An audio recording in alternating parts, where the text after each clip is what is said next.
take the red pill, you stay in Wonderland. And I show you how deep the rabbit hole goes. Welcome to Life in Red.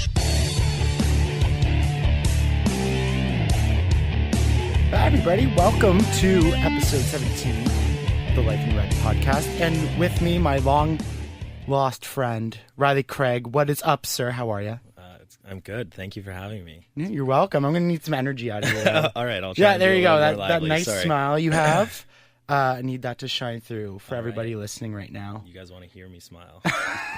You can hear, it's an old radio trick, but they say you got to smile. You can. Like, you'll see people in the booth, and they'll just be like, they're like, da-da-da-da, like this huge smile on their face because that's what they want on the radio. All right, I'll do my best. So there you go. There you go. You, as you described it to me, are a professional student.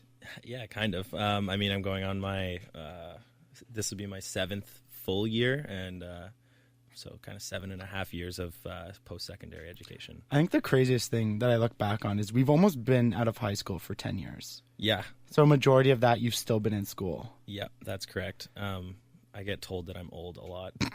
Are you with a lot of younger people? Yeah, so when I did my undergrad, I started when I was, I think, 23. So everyone was 18, 19 years old, and I was 23. So I was already 4 or 5 years older than everybody. So you're like the dad. Yeah. Giving them all life advice and like coaching them through tough breakups and all that stuff. Exactly. Taking them out for their first beer like their dad. Yep. So you are a Master's of Science in Kinesiology with a specialization in... Biomechanics, yeah. So biomechanics or ergonomics. I was going to say, I have no clue what that means. Yeah, a lot of people don't, and the definition is kind of long, and I don't really know it off by heart. But for the most part, it's just the study of how people move. I mean, and then there's math involved there. You're studying forces and vectors and stuff like that. So if you took calculus in high school, you kind of get it. It's it's like physics, but towards the human body. I'm pretty sure that most people who listen are like me and don't understand math. Yeah. So let's try to break this down so people understand. So you said it's the study of how people move? Yeah. In a way? In a way. So in my specialization, so when you go and do your master's, you usually find a supervisor. So my supervisor, he mostly specializes in hand and wrist stuff. He did a lot of his research on carpal tunnel. Oh, okay. So it's math, but it's not, right? So, like, what are you trying to use math to, in general, trying to understand about a wrist? The circumference? Yeah. Yes. Is it like physics for the human body? Yeah. So a lot of stuff with carpal tunnel would be focused on the tendons in there. So there's subsynovial connective tissue, and then there's a tendon as well, and then they focus on friction and then like velocity of the tendon. And what does that like hopefully accomplish? Right now, I don't think that they've found anything out, but I imagine they're trying to cure it. Okay, so basically by studying all these things, you're looking at curing or correcting or coming up with a treatment that better suits whatever the ailment or the whatever's going on with somebody's body. Yeah, or at least trying to understand how it happens. So outside of like the wrist, like so your supervisor, he specializes in the wrist. Yeah. And hand or whatever. Yeah. Does this study also encompass the whole human body, or is it like focused on like basically biomechanics is like, I'm trying to dumb this down because I'm an idiot. Yes. I wouldn't say you're an idiot. Definitely the whole human body. So it can be broken up into different body parts or different specific things that you're looking at, right? So you can be looking at a performance aspect. So if you were an athlete, how could you increase your force? Depending on how you move, stuff like that. So okay. Do you like look at things like, optimal form and say like 100-meter sprinter, like coming up with like the correct equations to understand the best form to generate the most force? So, like, am I kind of along the right track? Yeah, there? so not me specifically, but definitely I'm sure that has been looked at, right? So if you think about sprinting, if you have someone coming out of the blocks, I don't know if you ran track in high school, but you knew I was fat. You were not fat. You were not fat. You were an athlete. Don't get yourself. I was a fat athlete. Yeah. All right. Well, Anyways, continue. Well, when I ran track in high school, our coach, Mr. Dickey, would always tell me, don't stand up out of the blocks. Like, so basically what that means is when you are in that lowered position, when you leave the blocks, you want to come up gradually, because if you stand straight up, you're just going to get wind resistance. And I mean, if you think about the way motion works, if you're pushing straight back when you're running, you don't want to be standing straight up, because otherwise your motion is just going to travel a little bit differently. So if you're on an angle coming out of the blocks, you're going to generate a little bit more momentum in that forward. So I know your supervisor, you said wrist, is like that what you're specifically interested in? Like, or what, like, where would you want to see your research and your studies take you with this? Good question. So right now I think that I'm going to do, yes, hand and wrist kind of stuff, but in an elderly population. So he's presented me with an idea of what they call creeping habits of elderly people. So if you've ever seen an old person walking around and they like rest their arms on stuff, or they like lean on walls or railings to get around so they don't fall over, right? Because your balance kind of goes away as you get older. And then I would be looking at how their body weight affects their wrists and hands. Interesting. Yeah. Because you see some of them too. I mean, this is a very general statement, but they kind of walk like with like T-Rex arms in a way. I don't know if that has anything to do with it, but like their arms are almost placed in front of them at all times in this like hunched up motion. I know you can't see it as you're listening, but my hands are like little T-Rex arms right now. Everybody knows what a T-Rex looks like, so they can imagine. I mean, why do you think that's important as opposed to maybe studying, I don't know, like hip issues or neck issues or something that maybe has more substance to it? That's a good question. I don't think it's more important. I think that it's all equally important. Why is this an important issue that you would want to make a career out of it? Well, currently the population of elderly people is like extremely high. And a lot of hand and wrist issues exist, and musculoskeletal disorders are a huge tax on our healthcare system. So if we could figure out like a better way for old people to get around without damaging their hands and wrists, potentially we could just help alleviate some of that cost. So what kind of other things happen when an old person is using their wrist or their hands more? Like, do they see effects throughout the rest of their body? Maybe not so much throughout the rest of their body, but you need your hands for a lot of stuff, right? So if you've ever noticed, you probably haven't. I don't know how many old people you stare at while they do stuff, but as you age, it gets harder to grasp things, to reach out and grab things. And if anything is too heavy, they'll have problems like picking it up off the counter, putting their dishes away, stuff like that. So if you could just make that easier on them, they might be able to be independent for a little bit longer, keep them out of nursing homes, old age homes, and stuff like that. So interesting. Like, is there some sort of revelation or personal moment where this was all of a sudden you're like, hey, I'm interested in this and, something I want to pursue? Or is it just kind of like the opportunity landed on your plate and you kind of just were like, cool, yeah, I'm going to run with it? Yeah, pretty much the second one. Okay. So I also timeline. So as a master's student, you have 2 years to complete your thesis, and I'm going into my second semester. So not my second year, but still my first year. But you hope to have an outline and a committee by the end of the summer so that you can start writing and collecting data and stuff like that. So it's a long process, and I mean, having an idea now is good. Okay. So what is your thesis then is trying to understand this with the elderly. Right. Okay. So what are you going to have to go out and do like field work at like retirement homes and nursing homes and hang out with old people? Yeah, so that's the overall plan right now. So I mean, this project could potentially just not exist. I mean, if I don't get any ethics, so you have to apply to ethics if you're doing a master's degree. You have to make sure that all the people that would be involved with your study consent to it and stuff like that. So if we don't get a nursing home close by, then I just have to figure something else. Okay.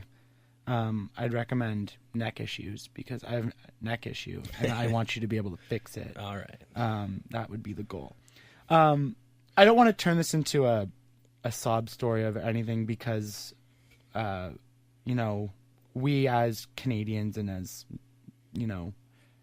I guess you could say if the internet was listening, white males are very privileged to be able to attend post-secondary education and pursue a greater knowledge in pursuit of like academia, like you are right now. I know I couldn't do it, but I think I see it a lot on the internet right now, especially recently where the Ontario government changed the structure of things like our student funding and, you know, everything all that went along with it. But I see a lot of generations that are above us kind of put down the notion of schooling, and that's things like how much it actually costs. I'm not saying necessarily that there's more work. I think it's probably pretty even throughout the years when you compare, you know, 20, 30, 40 years ago. But I think it's the off school things that surround you going to school that kind of make it that much more difficult. I mean, like, we've seen a rise in suicides for sure in student housing and post-secondary. You know, people are clamoring for mental health services and resources. I mean, I don't know how much it's correlated, but sexual assaults and everything. Like, the life of a student isn't necessarily all peaches and cream as some of the older generation might lead you believe on the Facebook comment section. I guess what I'm asking as like a full-time student is like, what types of things are you seeing in your interactions with people? I mean, you said you're a TA, so you have undergraduates who are under you. What types of maybe patterns or symptoms of behavior that are pretty common throughout now 7 years worth of school? That's a great question. That's a long it was a long worded question, question, but it's something I think we should all pay attention to a little bit more because you touched on a ton of great points, actually. So yes, being a full-time student is glamorous sometimes. I mean, it does beat getting up at 6 a.m. every day and going to work. It's potentially, not that bad. Yeah, I mean, once you get used to it, it's not that bad if it's something you love, right? But it can be difficult for sure. You can see that the cost of living has absolutely gone up. Tuition's going up. Finding houses is a little bit harder depending on where you're going to school, obviously. And then so you have rent, you have groceries. Sometimes it's people being away from their families for the first time and they don't know how they're going to react to it. And then the stress to do well, right? So like you can't just go to school and fail every single year. That's not how it works. And then you asked me about undergraduate patterns. So this is my first year being a TA. So it's a new experience, sort of. And I have the privilege of invigilating quizzes every Friday for this anatomy class. So it's not just first years for the most part, but it is a lot of first years and then some second years. And it's a bunch of different programs mixed together. So kinesiology, nursing, life sciences, and then just people taking it as an elective. And what I noticed is everyone cares way too much. So each quiz is worth 2% of their final grade, which is, I mean, it isn't a lot, but it does add up over time, and they get really bent out of shape if something goes wrong. Like, I don't even mean if they get a question wrong. I just mean like if their computer is causing problems or the internet goes down or they're late or they just even want to use a piece of paper to write some stuff down. Like, they get really stressed out. And I don't know necessarily if that is due to school changing or if it's just people are more aware of mental health issues and they're more willing to bring them forward. Do you think it's a case of the quote-unquote snowflake entitled generation where, I mean, we laugh, but people say this all the time that we're put through school without being able to fail, without really facing adversity. So not to say that a computer not working on a quiz is adversity, but perhaps, you've now went to school with, I would say, two generations, like the millennials and then Generation Z, X or Z or whatever it is now. I see it too in managing young people in a way that there is a certain level of entitlement. That and like a lack of coping when things get stressful. I would agree with and that. Tough. yeah, they just like they don't handle themselves well or professionally, in my opinion, and that's a very, again, general statement. Yeah. I don't know if what boomers or the older generation are saying is true, but sometimes you do see it. And, yeah, for sure. I mean, especially the media age, right? So we grew up with video games and TVs and whatnot, and the internet came into effect when we were pretty young. But like, we didn't grow up specifically with cell phones, and we played outside a lot. And we played up growing sports where you could lose at a young age, and I feel like that's a very valuable lesson to learn as a young person, right? To lose. I don't know that it necessarily translates to coping in a school setting, but I would agree that there is definitely a decline in people's ability to cope with adversity. Not so much adversity, even just inconveniences. Inconveniences, yeah. Right. I don't want to say a fight, but an argument with my girlfriend the other day. I brought up the point that what I tell young people is yes, your education is important, school is important. But to your point, I always say that, when I'm hiring, I don't care if you got an A, B, C, or D. I don't look. Right. And most employers don't look. So if the difference of you losing yourself or having a mental breakdown over an A or a B or a C, you got to take care of yourself, because as long as you pass and get the piece of paper at the end, in my opinion, it doesn't really matter what you get in grades other than personal satisfaction, or if you're like yourself and you're pursuing a higher education in academia and research and a master's or a doctorate or something else. But if you're just in it for the 4 years and then to get a job afterwards, I don't know what your opinion is on it, but to me, for someone to completely break down their sense of self over grades is asinine to me. I just don't understand it. No, I completely agree with you. Even as someone who required a specific average to get into post-secondary for the third time, I still think that people should definitely take care of themselves first.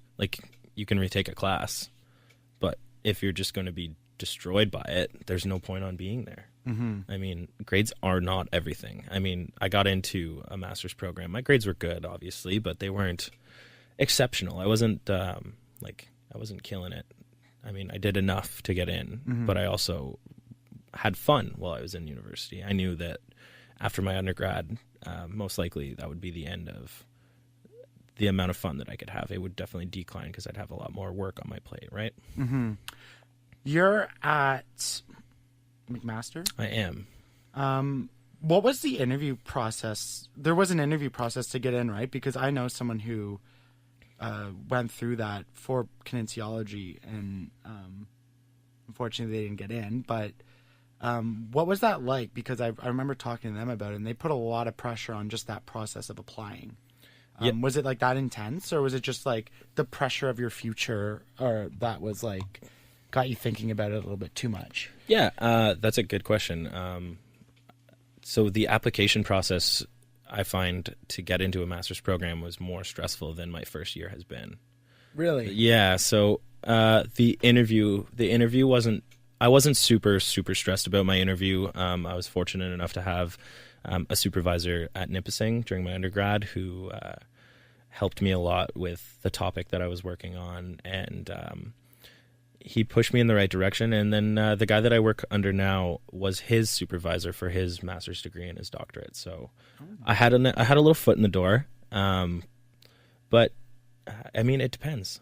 It depends on how you handle interviews. I find that one of my strong points is my interview, because I listen to what they're saying, and then I take my skill set and apply it to what they're saying, so that they understand how I would benefit them in that kind of... I think it's important. You got to have that, relate how what you're doing in your strength. And I don't care if you're a hard worker and very organized. What's that going to do for me, and how are you going to relate that to make me understand that? Exactly. Everybody could say it. Just putting that on a piece of paper is not really any way to get into a program either. Maybe on paper I'm not the top applicant, but if you meet me, you might like me. I might fit better. Did you wear that sweater? I didn't. I wore a Suit. button-up shirt. Nice. Not a full suit, but yeah. So, getting away from the school portion of it, what made you want to get into the health fields? Aside from pursuing the research and everything like that, like why get into health when clearly you're an intelligent guy, good with numbers and math? Like what made you want to get into health and all that stuff? That is a very good question. So when I finished high school, I thought that I knew exactly what I wanted to do, but I was kind of lazy in grade 12, and my grades didn't turn out the best, and I applied to hard schools, and I didn't end up getting in. So I was like, I need a fallback plan. So I ended up applying to college. We went to college together, so we've known each other. We've known each other a really long time. Way before college. Yeah, shout out to Loyalist College.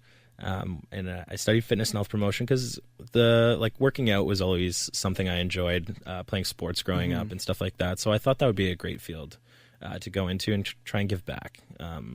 I had a lot of good experiences with coaches, and our gym teacher helped out a lot when we were kids. And I don't know, I just had a love for sports and fitness, and I wanted to remain in that field in some way. Okay. You took health and fitness promotions? Yes. Did I nail that too? You nailed it. God, yeah. that's good. Yeah. And then you were working as a trainer. I did, That's yeah. correct? So following college, I applied to go to Ottawa U. And I was there, and I didn't enjoy the program. I was commuting 45 minutes a day, both ways. So I decided to drop out, take a year off, year and a half kind of, and I got a job working at Greco in Carleton Place, and as well as I used to work at this place that doesn't exist anymore called Acceleration Ottawa. So I was able to teach group fitness classes, have one-on-one personal training sessions at Greco, and then over at Acceleration we had one of those nylon skating treadmills. And I used to help kids learn how to skate, or older athletes that were trying to get in shape for their season or just work on their stride a little bit more. Oh, interesting. Yeah, it was a cool job. So what were some of your, because I've had a personal trainer on before who's also out of the industry, believe it or not. What, as a personal trainer, like what, I mean, one, they're expensive. Yeah. And that's always one of the drawbacks, I think, of a lot of people. I mean, I would love to have a personal trainer, but it's an expensive thing to do. But what was that job like? What did you see in people? What did you see about the industry, and everything that went into it? Because I know immediately one of the first things you said to me is like, I have thoughts on this. I was like, oh, interesting. Okay. I have many thoughts. So working as a trainer, I actually loved being a group fitness instructor. It was really early mornings, so I would usually be at work by 4:30, teaching 5 o'clock classes. And I mean, those classes were bumping. Like, people were ready to go at 5 a.m. Like the core group that would come in every morning and get their workout in, they were so lively and enjoyable, and like it made me feel really, really good, just because like I knew I was benefiting them in some way, because I was giving them a place to get their workout in before work. Feel waking up at 5 a.m. for a workout, like you're committed. Yes. Because that's not easy. Because then they go to work all day, and like, this is my job, but like they have a job on top of that exercise. Yeah. So working in the industry was great. For the people, I would say. Employers, not so much, and other trainers, sometimes I could find rub me the wrong way, or just kind of made me feel inadequate, stuff like that, right? Okay. What do you, like, I mean, you were always a big guy, and not, when I say big, like you were built like a NFL running back. So like, when you say inadequate, like, people are like making fun of you because of your physique, or you weren't as strong as them, like, because I guess you get this image in your head that personal trainers, and you, especially with Instagram now, because that's one of like the big rages on Instagram that gets a lot of likes and a lot of followers, are these super ripped CrossFit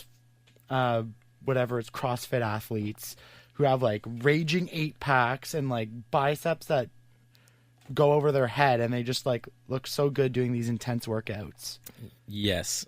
So because you were not that. Yeah. So by inadequate, I wouldn't say that anybody said anything to me necessarily. But like oftentimes it was hinted at. I had an employer that told me I had to go to class 4 times a week if I wanted to be a regular trainer, which like I was happy to do, but I didn't really enjoy being told that. I was like, oh, well, I have this diploma and I have personal training experience. Like I was top of my class in my program. Like I know what I'm doing. I mean, I don't necessarily, I mean, I practice what you preach, I guess, but not everybody's built the same way. Right. So I've always struggled to keep weight off. Like I've never had a hard time putting it on. I could gain weight looking at a piece of bread. Yeah. I always say like I eat a thing of spinach and I feel bloated. Yeah. Which, I mean, isn't good. Right. So,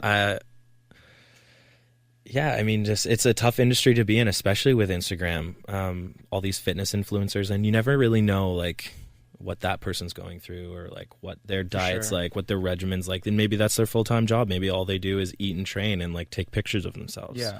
Like, when you were saying that, I equated it to kind of like a football coach in a way, in the sense that I guess it's don't judge a book by its cover. Like you could be super fat and out of shape, but like really know great workouts just because you don't do them.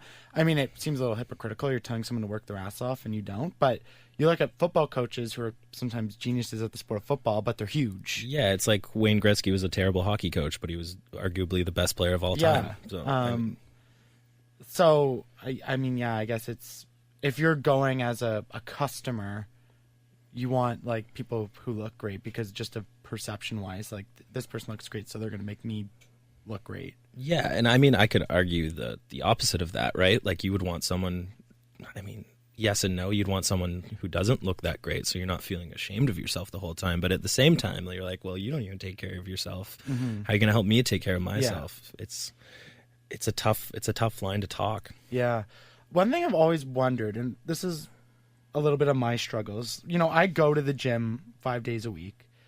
I try to eat as healthy as possible while also sometimes indulging in overeating. So it's not perfect, but you know, I eat salads every day for lunch. I eat a healthy breakfast and most of the time a healthy dinner.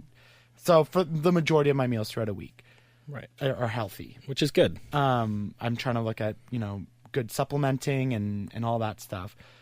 I've been going for 3 years now. And while I have lost weight and while I have changed my figure, I am nowhere where I thought I would be after 3 years. You'd think that you'd almost have no fat left. Right. What I'm wondering is, do you think for the average person who does not live at a gym, is it possible to have that like sick body by just 5 days a week, an hour a day? Like, can you look that fit? Or is it really like so much beyond just going to the gym and working out really hard and then leaving and like to be like that clean cut? That is a good question. So yes and no, it is doable for sure.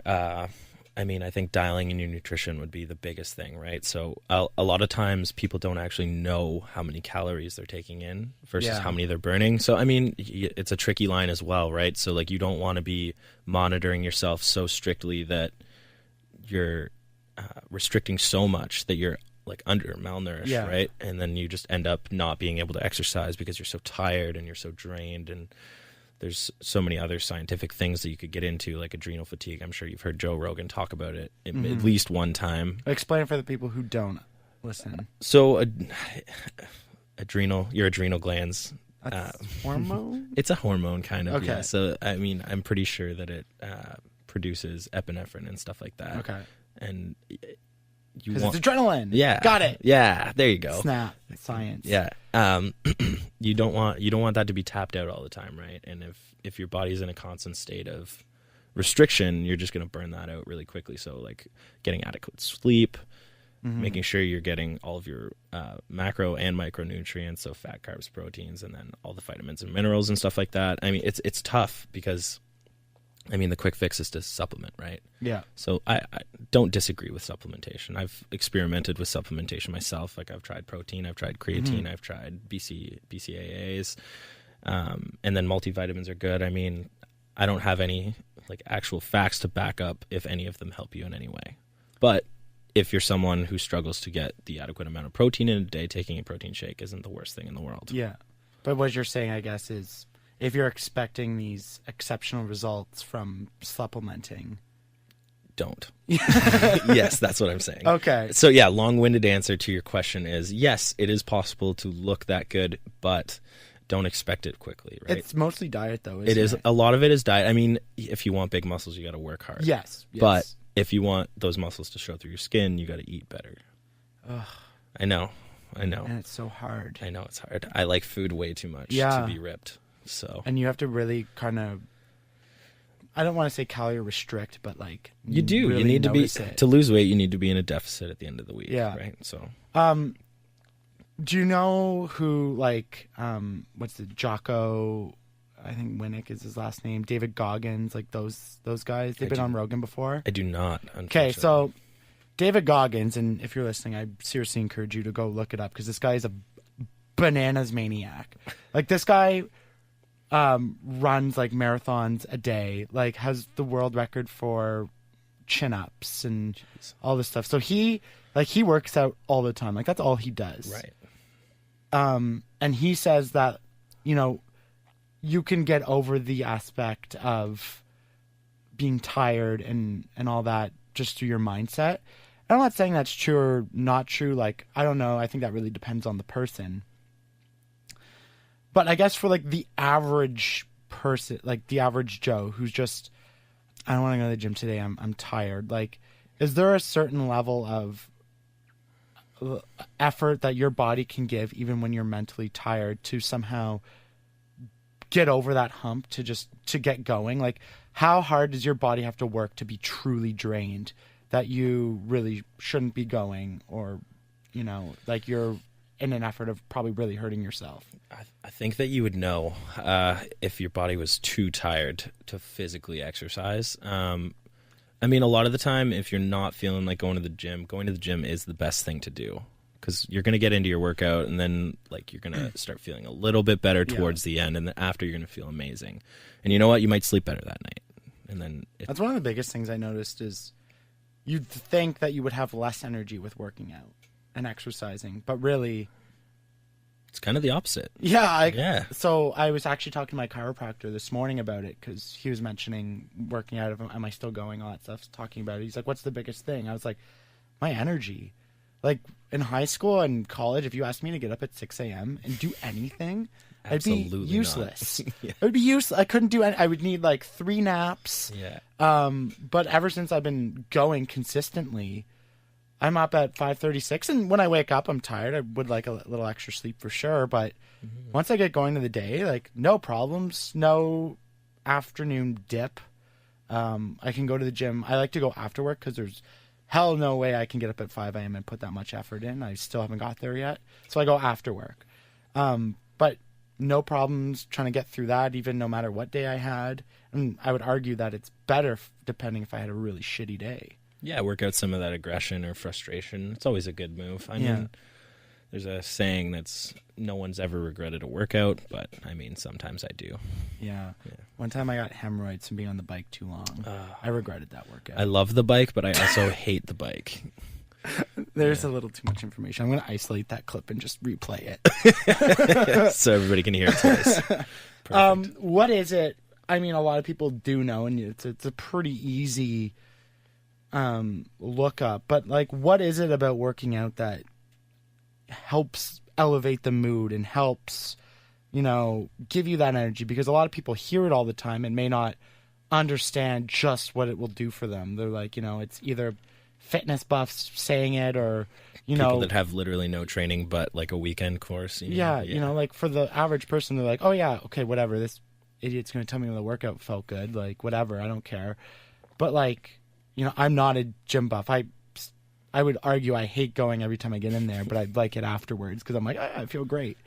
Yeah. What is it? Like, what are the chemicals that get released? What's going on in the brain when you're exercising that makes it so beneficial for humans? Right. So, I mean, I can only comment on a few. I don't want to say too much in case I'm wrong. It's been a while since I've taken physiology, but like dopamine would be one of them. Yeah. Fire you up a little bit. It's a big rush. So basically the same chemical receptor in the brain as drugs or sweets. I mean, exercise. It's like the addicting, or the addictive. Exactly, and that's how in your brain. And that's how people get addicted to the gym. Similar to that, serotonin, I believe, is the mood enhancer. Mm-hmm. I mean, adrenaline, as I said before, you can get adrenal fatigue. I mean, just a bunch of other things, right? So your body goes through a lot of processes once you've exercised. I mean, if you've exercised hard enough to cause any damage to your muscles, right? Yeah. What's like an optimal level of working out?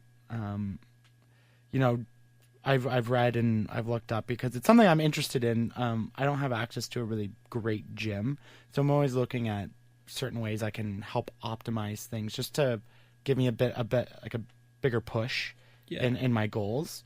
Right. So I'm looking at things like heart rate and how hard do I actually have to work, or how hard can I work before it becomes a detriment? Like, what are some optimal levels in the gym?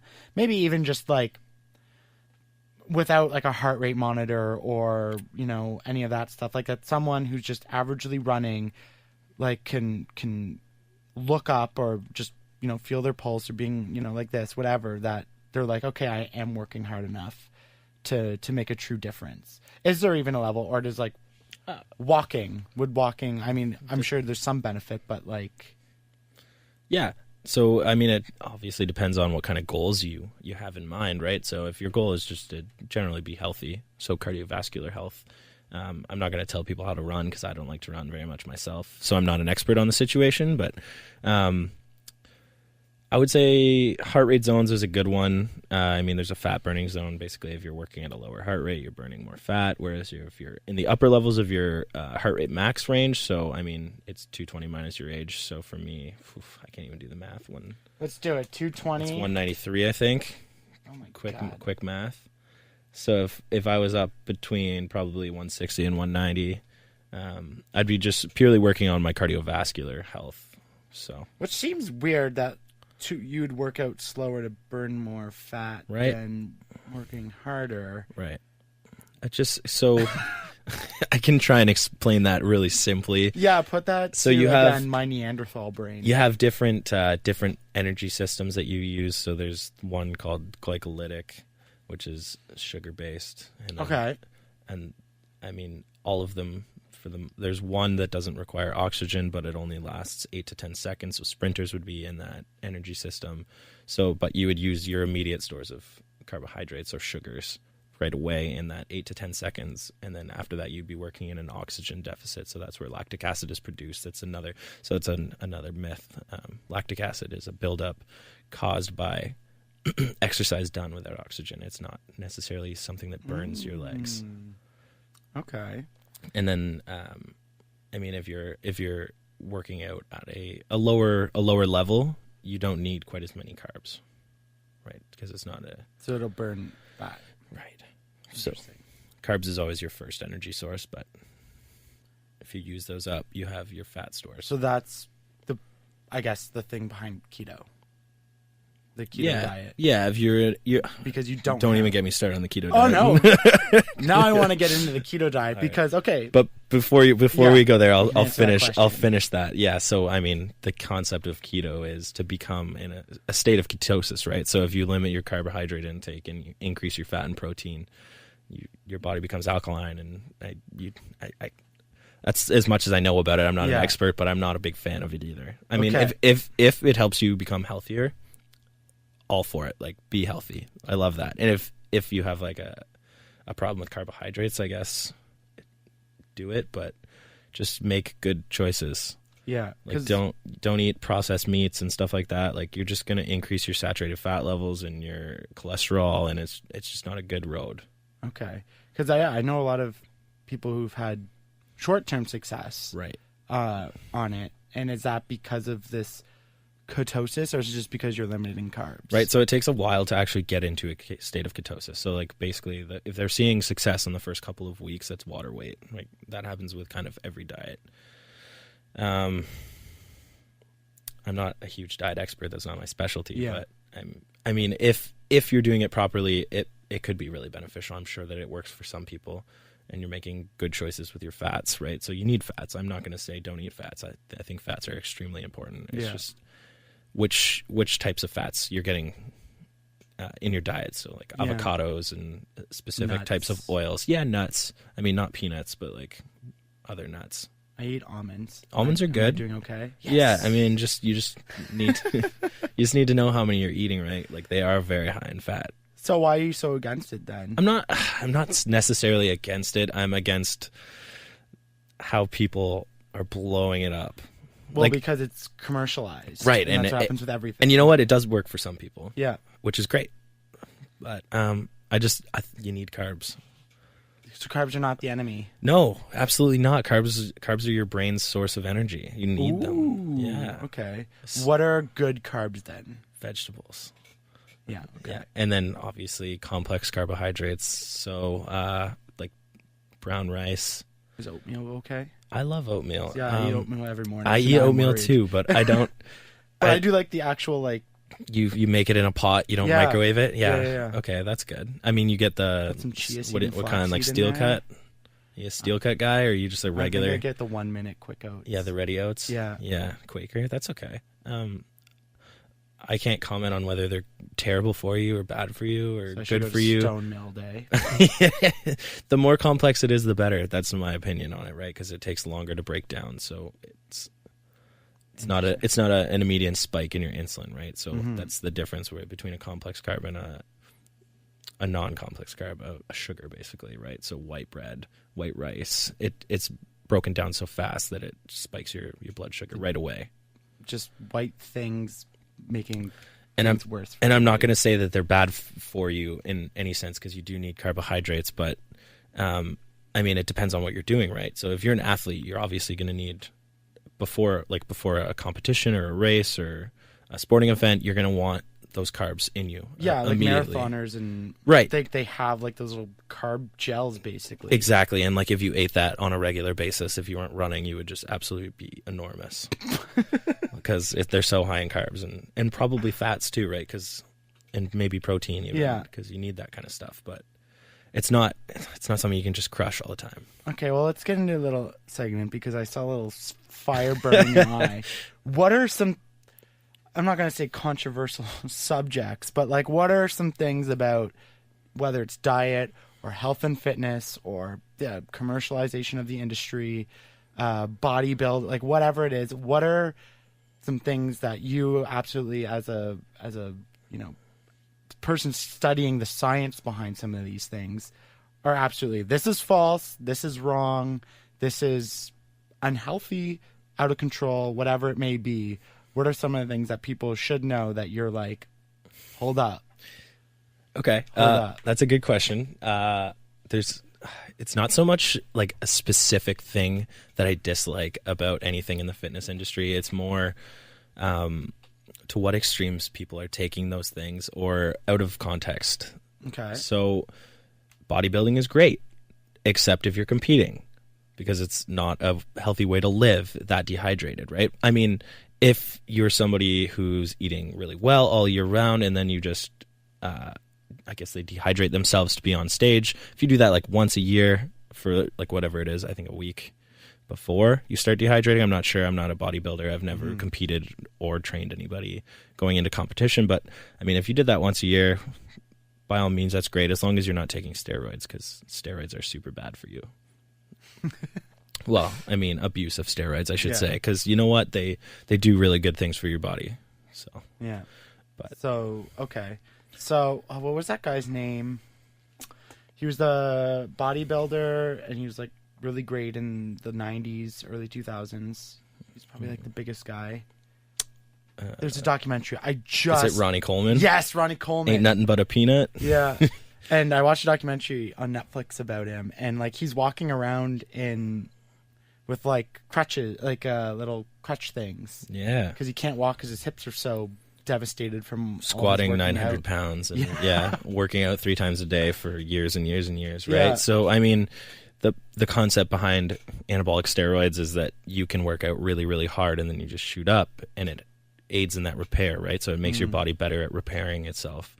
So it allows them to work out harder and more often.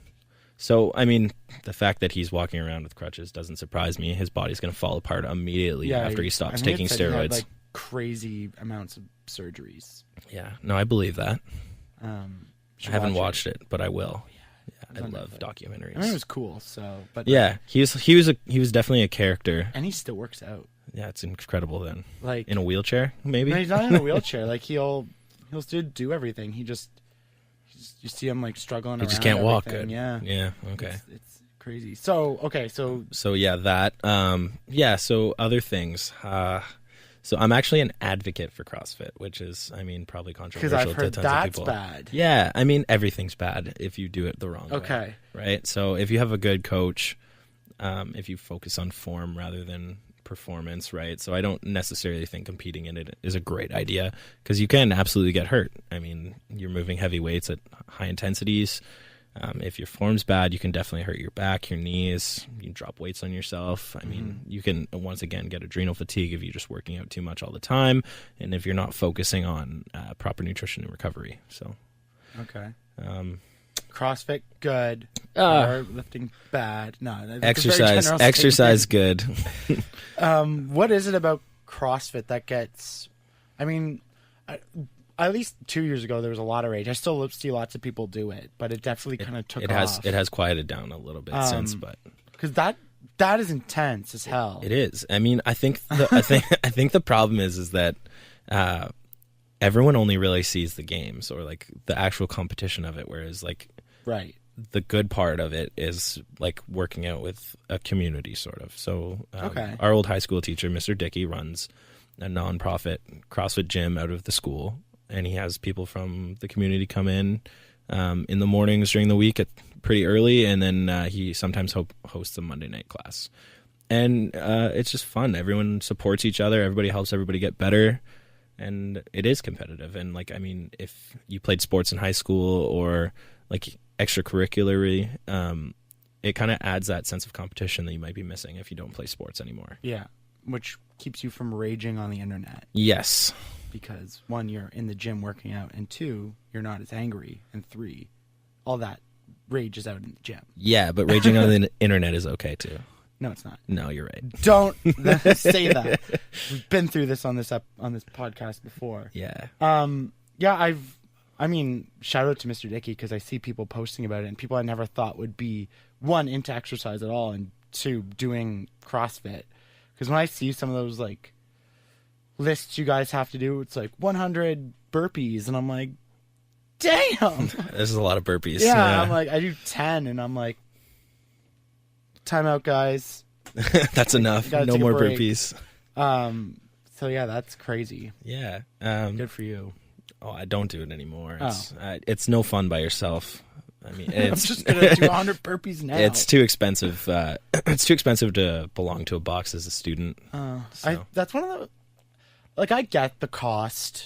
It's not cheap. Probably running a gym and paying for all the equipment. I get it, but it is outrageously expensive. There's a lot of things that are expensive, and that's why you see places like Fit for Less and what's Planet Fitness, like they're just like overrun with young people. Yeah, because it's so cheap. Yeah. I mean, I just wish fitness was more accessible. Like truly good fitness was more accessible to more people. Yeah, like I mean, everyone could do home workouts, but not everyone has the knowledge or the space. It's not the same. You're right. You want to be in a gym with other people sometimes. Yeah, or like I'm doing bench press. I'm doing this. You're not bench pressing at home. Yeah. Yeah, not doing a modified thing with like your couch.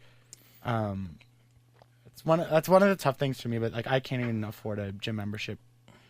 Like I could, but like detriments to other things. Yeah. I mean, you gotta eat. You gotta pay rent. Yeah, those are more important. Same with health. Like that's another thing. Like supplements, like you just said, like probably not. They're not bad, but they're not.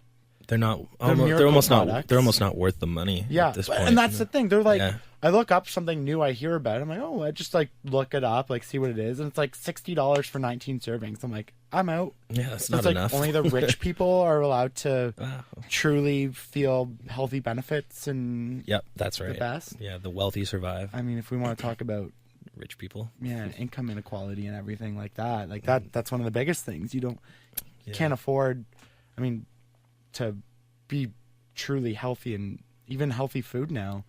Like a little thing of broccoli sprouts, which is the new thing I'm trying to get into, is like $5.99, and it goes bad within a week. Yeah, vegetables are pretty expensive sometimes. I mean, you got to shop in season. That's the thing, I think. Yeah, or grow your own. Or grow your own, But yeah. I live in an apartment, and That's frowned upon, I imagine. I probably could, but Yeah. I'd rather just spend the money Same. and complain about it on my podcast. Yeah, I think my biggest problem is like I'm so lazy when I'm prepping vegetables that I'd rather spend the extra $2 and get it prepped for me, like the cut vegetables or the pre-bagged. I've been pretty good. So what I do for now is I make my breakfast the night before, so I don't have to wake up early. Meal prep. So what I do is I do oatmeal, and then I put some chia and flaxseed in it with some cinnamon. Put some frozen berries on it, and I put it in the fridge overnight. Overnight oats. Nice. Take it out, put some Greek yogurt and banana on it, and then that's my breakfast. That sounds spectacular. It's delicious. Yeah, and you don't have to do anything. Yeah, and it's quite healthy. Yeah. And then I leave all my salad prep in the fridge at work. Right. So at lunch, I just go up and make it, and then That is nice. people laugh at me because I'm eating a salad all the time. But Yeah, they say you don't make friends with salad, but I think salad's great. yeah, but you know, as someone, like, I'm trying really hard to cut down weight, and especially cut down the fat on my body, because that's always been an issue. And fuck, is it ever hard? Like when I It see doesn't get people- easier as you get older either. It Yeah, gets like more when I difficult. see people going truly from like morbidly obese to like ripped, Yeah, like the amount of effort that these people put in, like it is incredible. Yeah, they don't get the credit they deserve, even just to post. It's like, yeah, good for you. It's like, no, you don't understand. yeah. That What- took them a year for sure, and like to put yourself in a caloric restriction for over a year while exercising consistently is not an easy thing to do. No, and the sacrifices you have to make. Like, there's no going out with friends, really. Yeah, you don't really understand how much one beer adds to your caloric intake either. It's so sad. Yeah, and then your friends sit around and they have nachos or whatever, and like you're it's a downward spiral. I had beer and nachos today, Yeah, but sometimes I'll do burpees after my beer and nachos, and I'll I mean, you still feel better gotta. about my life. I mean, you're not morbidly obese, so I think you can indulge in a beer and a plate of nachos from time to time. Yeah, or 10. Or 10. 10 beers, yeah. I don't know if you wanted to touch on it. You had something that we were talking about body image. Yeah, we can talk about body image. Because that seems something like you were pretty fired up about Yeah. at the beginning. And I know we touched on it very, very briefly. Yeah, somebody I went to my undergrad with was considering doing this for her thesis in her master's. So she'd be focusing on health promotion. It's just another subset of kinesiology. And she was going to look at body image issues with people either in the fitness industry or taking phys ed / kinesiology / health promotion in school. Okay. And how that affects them. Interesting. Did she get in? Is she pursuing that study, or? So I actually saw her a couple weekends ago, and I forgot to ask her what she was doing. But she is almost done her thesis. So, I mean, if she is doing it, she's doing a great job. Okay. Yeah. What are some of the things you see about that? I mean, again, we talked about it, that there's a certain perception of what a personal trainer should be, but even people, you know, whether in kinesiology or physiotherapy or all those things, like what types of things are we seeing, are we finding that you maybe experience yourself? Yeah, so I think it's just a bit of added pressure, right? So people have that perception of a student or a health professional, and like you're supposed to represent the body of health. But you know what? It's not always that easy. I mean, myself, I find it hard to go to the gym sometimes. I mean, especially in the winter. I live off campus. I have to walk 15 minutes to the school. And if I don't have to be on campus, I'm not going to go to the gym unless I like really force myself to go. So I find it difficult to like just maintain that body image of myself where I'm happy with it. You know what I mean? Yeah. Right. So like people, I mean, obviously there are those people in that industry that do look that way and do maintain that physique year round or over the years. And and I'm envious of them a little bit. I mean, most of those people, like, the way it looks to me anyways, like they live in the gym, like that's their 9 to 5. That's why I was asking, like, is it possible to to reach some of these levels as like, you know, a person who has a full-time job, has a family, has other commitments, where it seems like these people who just, it's, and again, you said it yourself, we don't know what these people are going through. We don't know what goes on outside of the post. But, you know, perception definitely is like these people just live in the gym for 10 hours a day. I mean, being able to monetize your Instagram would be beneficial to maintaining that kind of physique, right? If you're making money off of looking that good all the time and promoting exercise, it probably becomes a little bit easier. I mean, that is your job, but yeah, that's the thing. It is attainable, obviously, for people that do have full-time jobs or are full-time students and are busy. I mean, you said it when we were just talking about morbidly obese people losing all that weight. It's just a commitment. You just got to make a few sacrifices, right? Spend Sunday cooking, package up all your meals, make sure you don't eat out as much. And then, finding time to exercise. I mean, not necessarily going to the gym. You don't need to go to the gym 5 days a week to be fit. You can do other stuff that help make you in a little bit better shape. Such as sports. Sports, yeah. So joining like a sports league would be always a good move. Just making better decisions, right? So I walk to school mostly because parking is $20 a day, but also because the last school I attended, I wasn't able to walk to campus just because it was minus 30 every day. In the summer. Yeah, and it was uphill both ways. But just stuff like that. So taking the stairs instead of the elevator, walking to work, riding your bike, going for a walk after dinner, just little things. Yeah, I do a stupid thing where I walked down the stairs every morning from my 6th floor apartment instead of taking the elevator. It's not stupid I've at been all. doing that for 3 years. Yeah. So they recommend that you get 10,000 steps a day to increase your heart Which is health. so much harder than people Which is a lot. realize. Yeah. So I mean, you have a Fitbit. I have a Fitbit. I'm obsessed with tracking my steps and my heart rate and stuff like that. And it tracks my sleep, which is great. But it just usually reminds me how lazy and how little I sleep. Yeah, So I'm only at 8,900 right now. well, you're absolutely crushing me. That was with a gym, though. Yeah, I haven't been to the gym today. I didn't do any cardio. Are you going to go? I have a gym right over there. Am I going to go? Maybe. I'll think about it. Yeah, it's the body image world right now is crazy with social media. And I find, you know, I don't get too self-conscious about it anymore, but I know that people like see those posts and like it's so detrimental to them that they can't reach those levels. And, you know, some people, and unfortunately, no matter how hard you try, your body composition, you still might not get there. Yeah. To those certain levels. Like you still might have visceral fat around your stomach or...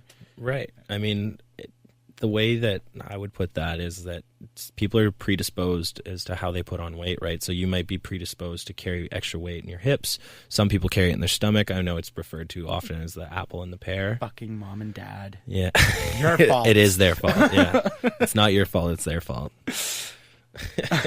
When you were a personal trainer, did you ever have a client that, you know, maybe overweight, maybe not looking so good, and it was a real struggle to get them to their classes and everything, even though they were paying? Like, did you ever have like one of those that wanted to make a change? Or do you know somebody who, you know what I mean? Like those people who like, there is appetite to make a change, but like they got there and they're like, oh, this is so hard. They're complaining. They're not strong at the exercises. They're not intaking information. Like they're not truly committed to it, even though they're still there and they're still paying for it.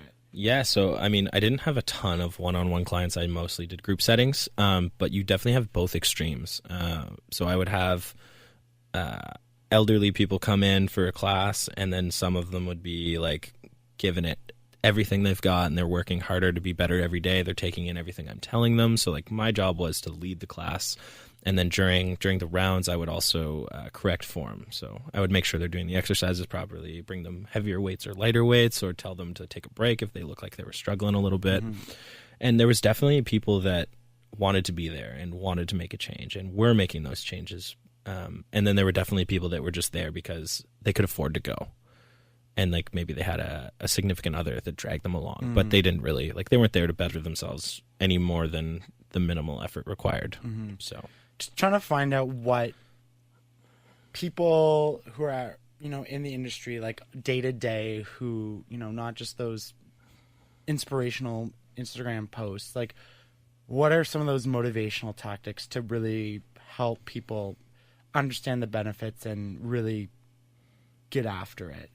That's a good question. I was really fortunate with most of my people that I worked with. So at the group fitness center, everyone was always in a good mood. And if they were in a bad mood, basically the only way you would motivate them was to make them smile or make them laugh. So joke around a little bit. So I would never teach alone. I would always have a coworker working with me. And so basically class would start. We'd introduce ourselves. We'd be like, all right, we're going to show you all the exercises, and we'd demo them, and we'd make jokes as we're going along. Whoever was doing the talking, the other person was demonstrating. And the person talking would make jokes, make the crowd laugh, get the crowd into it. And then we do a big inclusive warm-up, make more jokes, and then you really focus on those people that might be having a harder day. Mm-hmm. You go around to their station and just make them laugh, tell them they're doing a great job, stuff like that. So really it's all about encouraging and positive environment and everything like that gets, and you find that works for most people? For most people. I mean, if they're in a really bad mood, sometimes maybe just leave them alone, let them put their head down, get their work done. But you're exercising. How can you be in a bad mood? I don't know. I mean, at 5 a.m, maybe. Oh yeah, that's true. And then the other place that I worked, I dealt almost entirely with just young athletes. And that was a similar experience, both extremes, right? So some people were there because their parents make them go, and then others were there because they've asked their parents to put them in it, and they're actually working to be better, right? So you have kids who are 13, 14 wanting to play junior hockey in the next couple of years. They're pushing really hard, and they want to be there. And then you have kids who are 6 or 7. They're kind of just there because they can't skate very well, and their parents have money, so they can afford to bring them here. And that's actually a good point. How do you feel when it comes to children and exercise in terms of going to the gym and stuff like that, or kids or as early teens, mid-teens? I'm not talking about 18-year-olds or 17-year-olds. I'm talking about like taking your 10-year-old and making them go for a run. Not just your standard like playing outside, that type of exercise, but like actually like so exerting yourself. You mean to fitness wise rather than like fun. Sorry, that's a great way to put it. Fitness. Fitness over fun. I mean, it depends. Are they into it? Like, if I would, is there any health risks to it? Like having a 10-year-old say lifting weights and stuff? Like, yeah. So weights, yes. I mean, I wouldn't recommend weights under the age of 16 unless they're finished growing, which, I mean, you keep growing until you're 21 roughly. So weights, yes, I would say no to weights unless they're super, super light. But exercise is good. I would never say don't exercise. So, like, I have younger siblings. Yeah. Again, in terms of fitness, are there things like if I'm like, hey, come for a quick run with me, like that stuff's all good, like, or is that like going to hurt them more? So.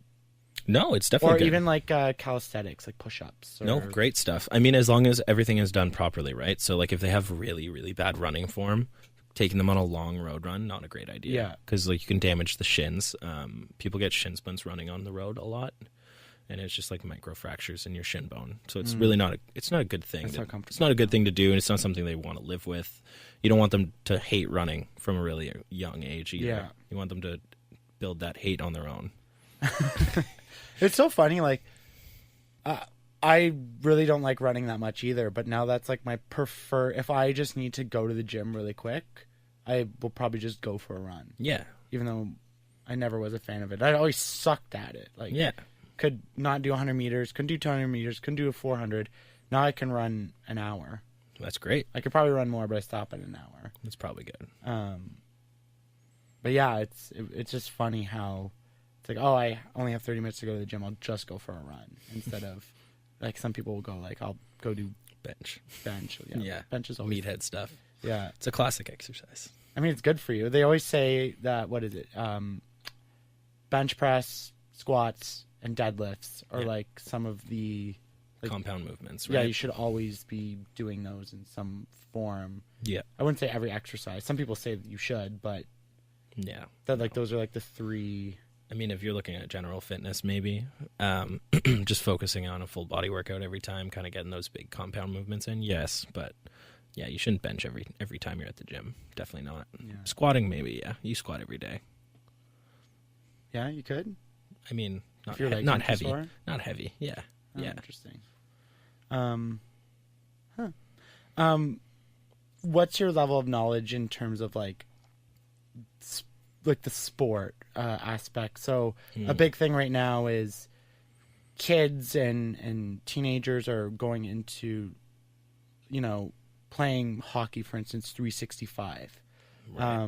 Like they're just focused on that and they're not playing other sports and getting other activities in to work on things like hand-eye, and apparently it's like really affecting like level of performance for a lot of people because all they know is how to play hockey and not gaining other skill sets. Do you know much about like that? Yeah, so side of it? I took an entire course on coaching, and we were given our level something for coaching, and so what you're talking about is early youth development stuff. So there's a model that one of the professors at Nipissing kind of developed and helped work with, and basically there's not a huge benefit to early specialization, Yeah. right? So You want them to get a variety of different skills, play a lot of different sports. exactly. So like some of the major ones that are encouraged are martial arts, gymnastics, and then whatever sport they're playing, and then maybe a different type of sport. Just gymnastics and martial arts are discipline, movement skills, how to fall, kind of stuff like that, right? Flexibility. Yeah. Exactly. All key things. Yeah. Okay. Now I had that thought, but now I want to get into this. Like, how important is stretching? Because that is something I hate to do. Yeah, I'm not a big stretcher either. No. But, yeah, I think it's important. I mean, flexibility helps prevent injuries in the long run. Is that really all it is, though? Or is there, like, much more to it? Like, some people swear by yoga. Yoga is more than just flexibility. If you've ever done yoga, it's hard.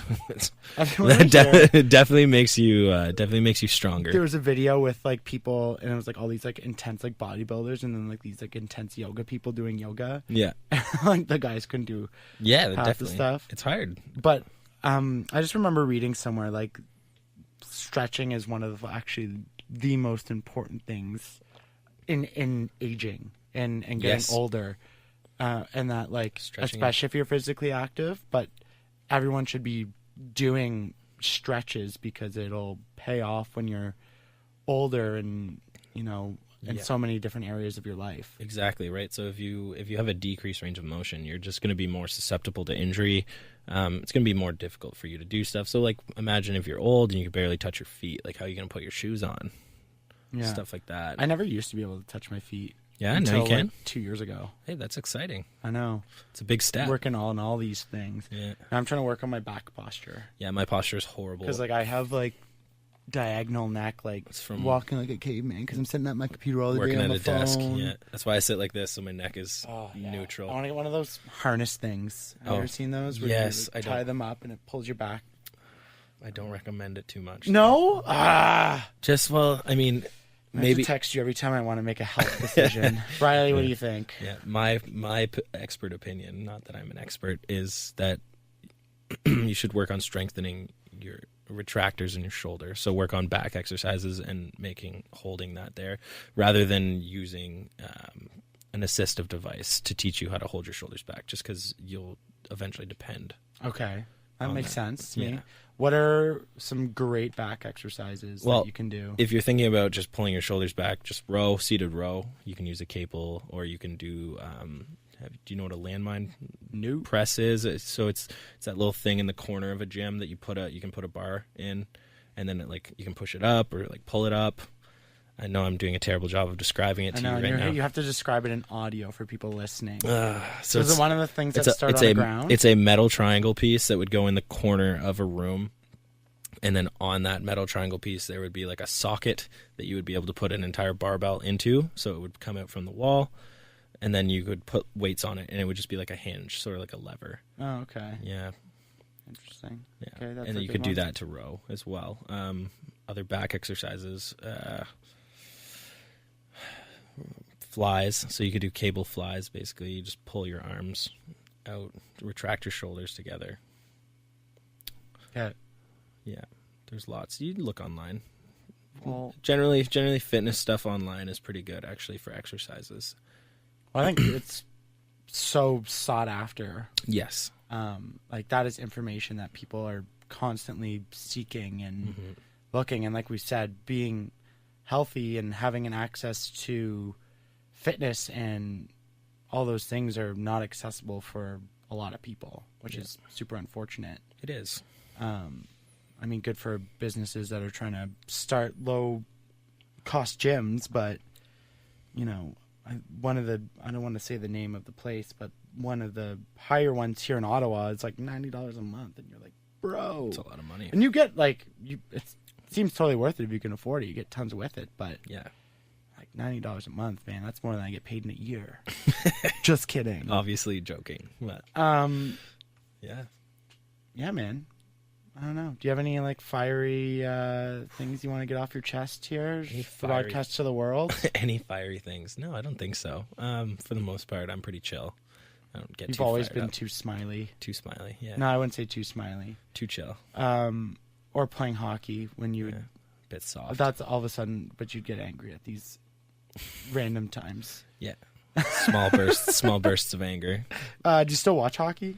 I do Still follow? Yeah, I follow a little bit. Because you never even really had a favorite team growing up. No, I didn't. Do you have a favorite team I like now? the Penguins. I've liked the Penguins for a number of years You now. just like but- them because they won the cup. Yeah, 3 times.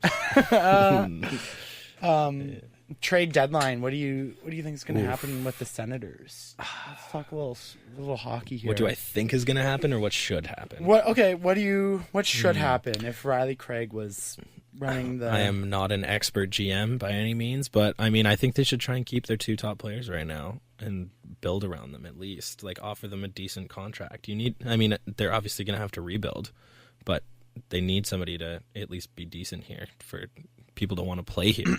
Yeah. Well, I heard Duchesne is sitting out. Yes, I heard that as well. And I thought Mark Stone as well.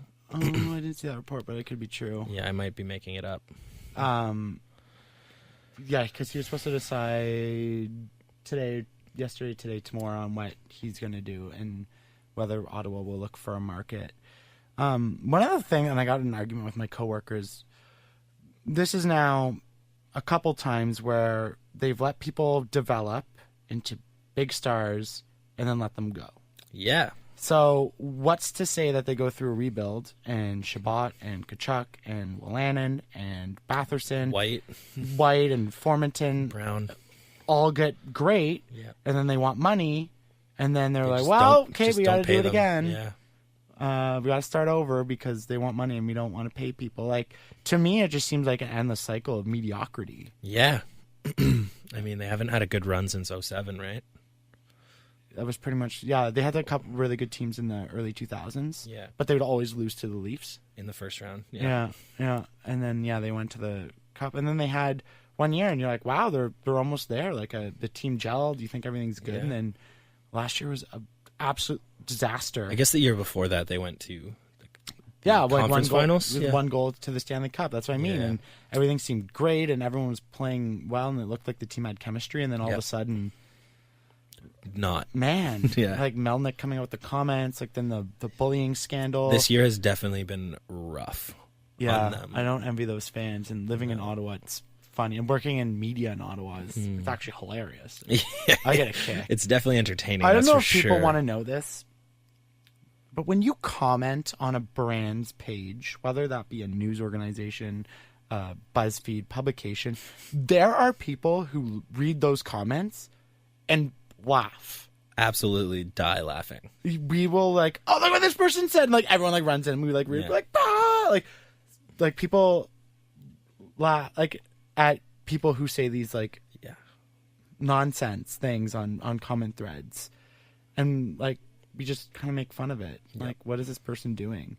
Especially like those global news posts, or you get into like the things about politics and stuff, and that's just like like Trudeau wishes everyone a Merry Christmas, and then it's just like ISIS and conservatives, blah blah blah blah blah, and it's just too fun. Don't do that, people. Yeah, the comment don't section be is that person. bad news bears. Just read and laugh like everyone else. Who do you think, who's going to make the biggest splash then in the trade? That is a hard question. Trade deadline's Monday. It's Monday. It's Monday. And I know there's people are Panarin, saying... I think Panarin's gone. I know that John Tortorella came out and said some horrible things. Shit his pants. Shit his pants, yeah. But I think Panarin is done with Columbus. I don't really blame him. Sounds like a terrible place to play. He probably misses Chicago playing with Patrick Kane right now because Kane's on an absolute tear. Yeah. I know Winnipeg said they were really after Stone. Apparently Winnipeg and Nashville might be... He's a Winnipeg native too, so if he goes there, he's never coming back. If you were to pick right now, who do you think's going to win? Like, who's going to win the race for Stone and Duchesne? Not Ottawa. I think Ottawa signs Stone. I would like that. I mean, I think he wants to stay. I think they're just fighting over...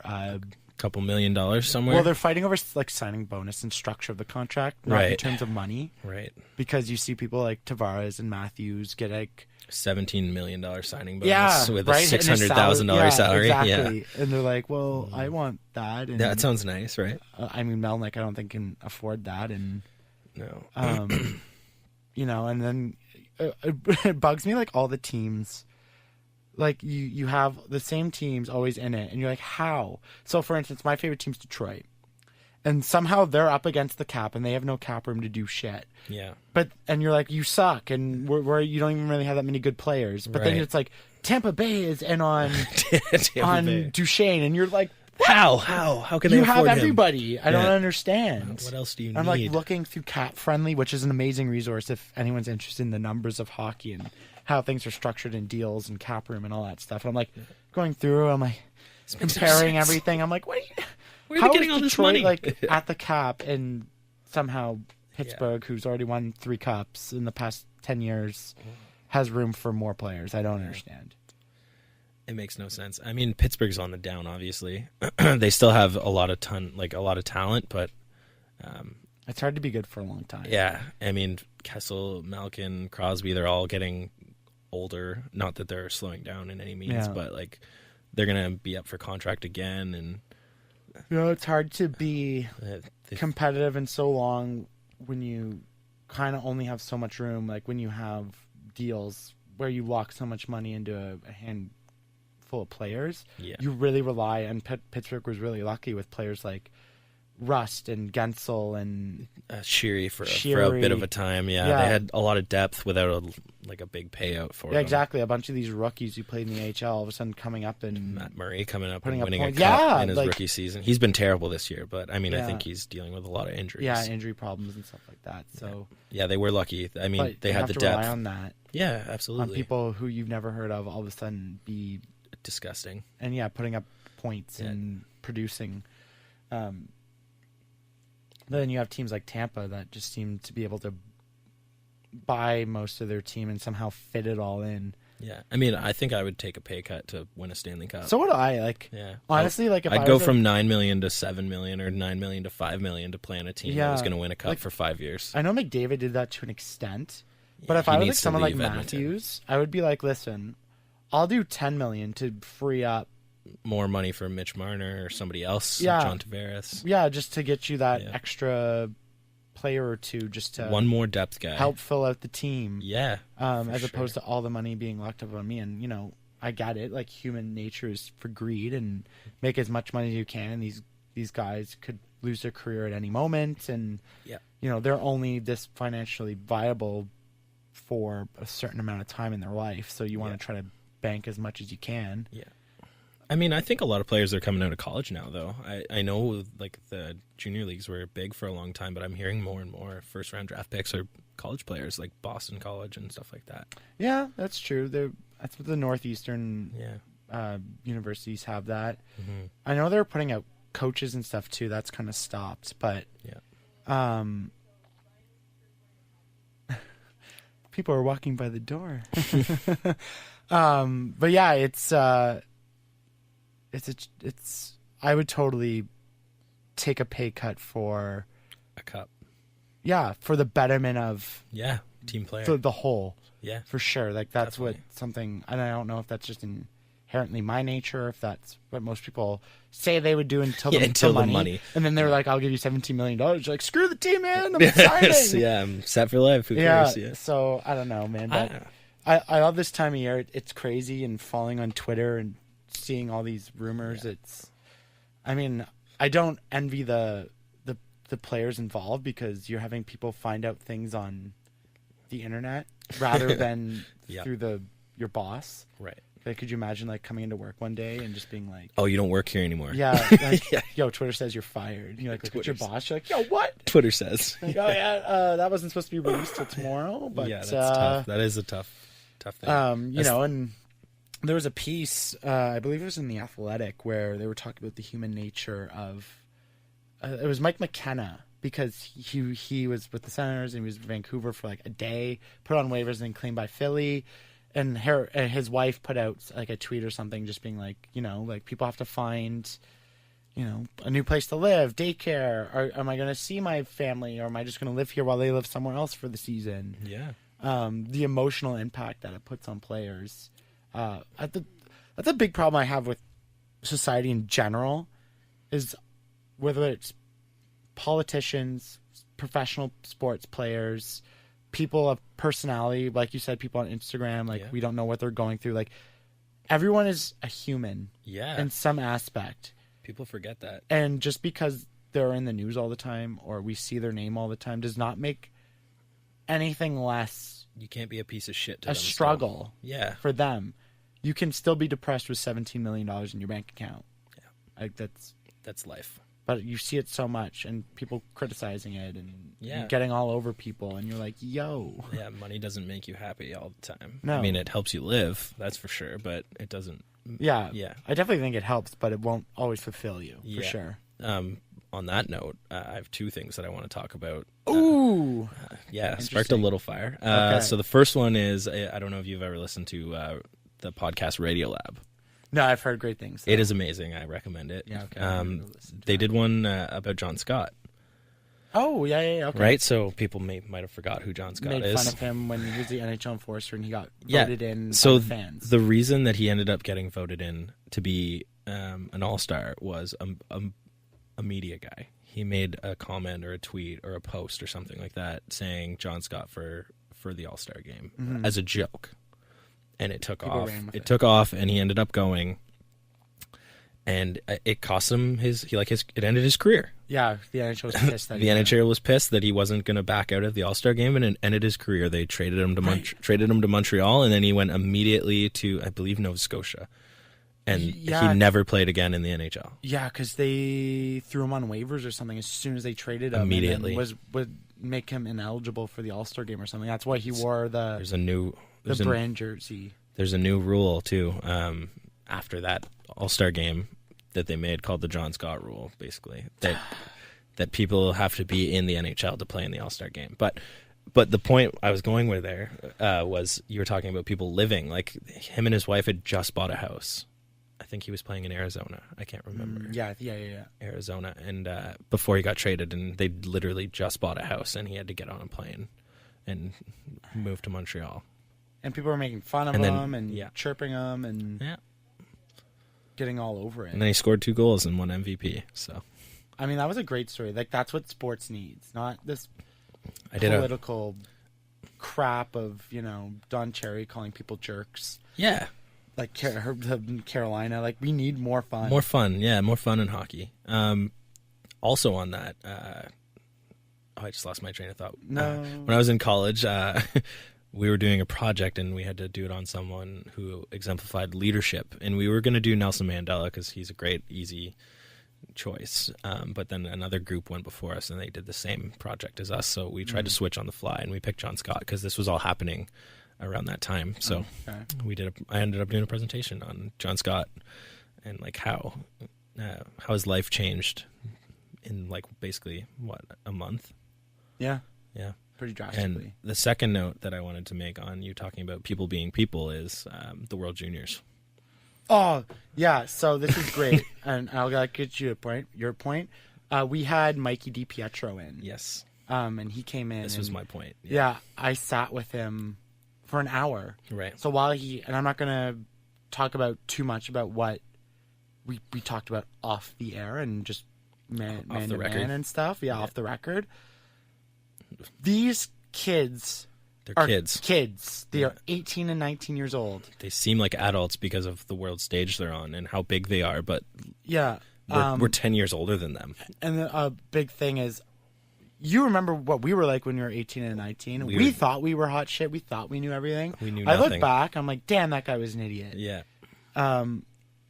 These kids do irrational things. I mean, it's science. The frontal lobe, which not developed until and that like navigates and controls like emotions and rational thought and understanding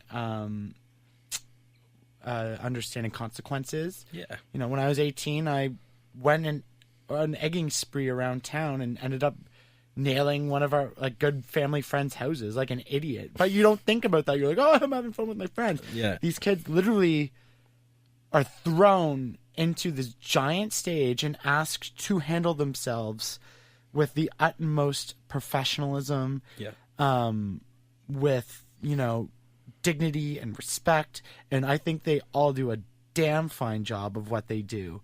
And then you have fucking 40-year-old Joe sitting on his couch with a fucking beer in his hand and mustard on his shirt. Yeah. Being like, you should die, you stupid kid from Quebec. I'm like, are you... Oh, because you missed a shootout? Oh, you no. Yeah. Joking me? It's the end of the world. Like, those people are disgusting. Stay off the internet if you can't. Just... And I've given this way more thought than it definitely merits. But, like, I'm trying to understand why people take these points of views on taking it out on people they don't know.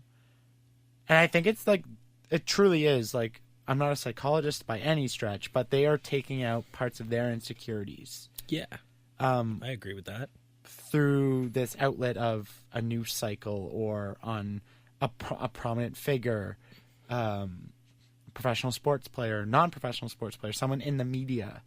You know, they're taking out their, I had a shitty day, my boss hates me, my wife's going to leave me, my dog won't even look at me. Yeah. You know. All that stuff. And even with some of the stuff, like, you know, that's on the most extreme, like, pieces of shit on that. But, like, even some of these people, which I've complained about a lot, these people on the left and the social justice warriors, trying to understand them and their insecurities and why they're projecting so much hate in what they're calling equality and pursuit of, you know, what's just. Yeah. But they're spewing hate. But then I'm trying to, like, okay, what are they insecure about? Yeah. You know, is it they don't have friends, they don't have meaningful relationships, they don't have people that they can have rational discussions with about this, so they're just on Twitter typing in caps lock, like, all their anger's exploding. Everybody is racist. Like, you're including, like, what? Including you. Yeah, like, you're like, pardon me? Anyways. I think, my guess would be they peaked in high school and they live vicariously through young kids on TV, and when they disappoint you. For that spectrum, for sure. But then I think a lot of it is people who were nothing. Yeah. Or were bullied or were... Yeah, we're told they were nothing because they... Yeah, like people who were, like, truly did not have a good experience. The endless in cycle. High school and college or post-secondary, and then their jobs and their relationships. Like, I just... Yeah. They might, and I'm painting a wide brush, but... Yeah. I think no matter where you look, there is a reason... All of these things are not inherited by nature for the most part. There are certain aspects of our biology that maybe help push us in certain directions, like competitiveness and sense of unity and community and all that stuff, for sure. But these are all learnt behaviors. I would absolutely agree with you on nature versus nurture is not. There's no one or the other. It's both. Yeah, for sure. Like, we all have these certain things that make us do what we do as humans. Yeah. But for sure, like, you're not born inherently racist. No. Like, you're not just... Absolutely not. Yeah, you, like, that comes from whatever. Like, your parents... Hearing that it's okay to be racist. Yeah. And you're not brought up, you know... Like, this is all inherited by learned behavior. You're not brought up really hating anything except, like, maybe vegetables. Yeah. Or, like, baths. Whatever kids hate. And to go after people... that just they don't even understand the magnitude of what they're being put into, and it's unfortunate. And you get some really, I mean, that guy, Mikey DiPietro, I think he's going to have a great NHL career as a goalie, but that kid is more mature than I am, and I'm 7 years older than him. Like, that guy had a wicked head and a wicked perspective, and for us as a society and as a sports industry and culture to ask him to be of that at that age, or any of these players at that age, is baffling. It's a big ask. Yeah. And then when they make a mistake, everyone jumps on them. Yeah, just one. Like, tear up his career. I don't even really know that anyone made a mistake. He missed a penalty shot. It's not a big deal. It sucks, obviously. Well, for instance, Josh Hosang. You know, I know who Josh Hosang is. You know, or Tyler Seguin. Like, all these people who were, you know, kind of cast aside in certain ways because of poor attitude and all this stuff. These they're 18, 19, 20, 21. Like, they're not even 25. And then they're being given lots of money, too. Yeah. Right? And so you're asking them to be the perfect human, a role model, people kids can look up to. You're putting all these pressures. Can't be perfect all the time, especially if you're in the spotlight so much. And so many of these people, like sports players, like handle it with absolute dignity and grace and professionalism. And it's astounding that they can put up with the shit that they do and still have this positive message to them about them. And like, I don't understand it. And it's impressive. All need to stop being dicks to one another, especially on the internet, because that does nothing. No. Anyways, we should wrap this up. Looking forward to seeing where your career and where your research takes you, because I will be old with carpal tunnel one day, and I'm hoping Dr. Riley Craig can nurture me back to health with his research. We'll see if I'm a doctor one day.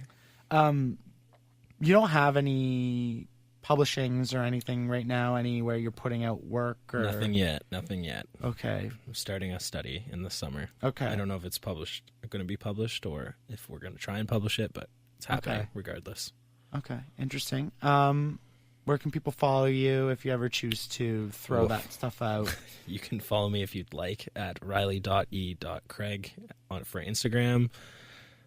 Twitter, I don't really tweet, so there's no point. That's probably it. Yeah, you kind of just are there for the likes. Yeah, I read Twitter. I don't tweet. Oh, okay, that's okay. You're not as opinionated as me.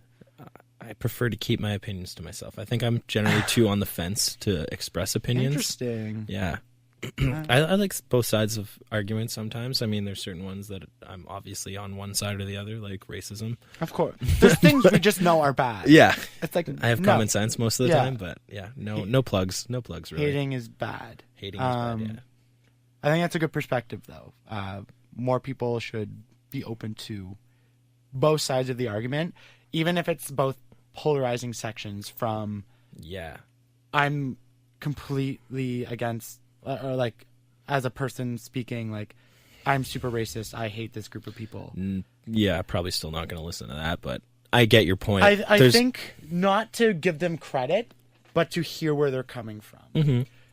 Listen to the, okay, so this is your perspective. I disagree, my kind sir, and sorry, but you're this wrong. is why. Yes. But again, trying to understand what made them this way. I will listen to an argument every time. I mean, if you just cast hate at somebody who already hates, it's just going to create more friction. Yeah, agreed. It's the same thing. I'm not saying you legitimize it, but yes, you listen. And maybe you can find something in their answer or their comment, and you're like, that makes sense. So you brought up with really racist parents, and so it's blah, not blah, your blah. fault. So let's have a chat and see if we can get help. And you know what I mean? Like, that's what it's all about. It's not dismissing anyone because of anything. It's, you don't have to agree or legitimize it or publish it as fact. Right. You listen. And I think it's a very nuanced approach. Thank you. That I try to have, even though I lean certain ways. You're allowed to lean certain ways. But I will listen. I will listen to anybody speak. I'm a logical thinker. If you can present me with facts founded in either science or proof that things that have been repeated, I will listen, and you have my attention. Yeah. And I always reserve the right to change my opinion on something based on evidence. Right. And I like to agree say with that. even though I'm very passionate. You can involved change with my mental mind. Health and stuff. and I think I know the science, and I listened and I researched, but if all of a sudden one day it was all debunked and that was legit science, I'd be like, well, okay, like this is fact. Well, that sucks then. yeah, okay, everything I've just been doing is Yeah. a lie, but maybe it'll happen, who knows. Yeah. You can follow us at Life in Red Podcast on Instagram, Twitter, the Life in Red Pod, and you can go to www.lifeinredpodcast.com. Riley Craig, thank you so much for joining me and catching up. It was great to see you, man. Great to see you too. Thanks for having me. Bye, everybody.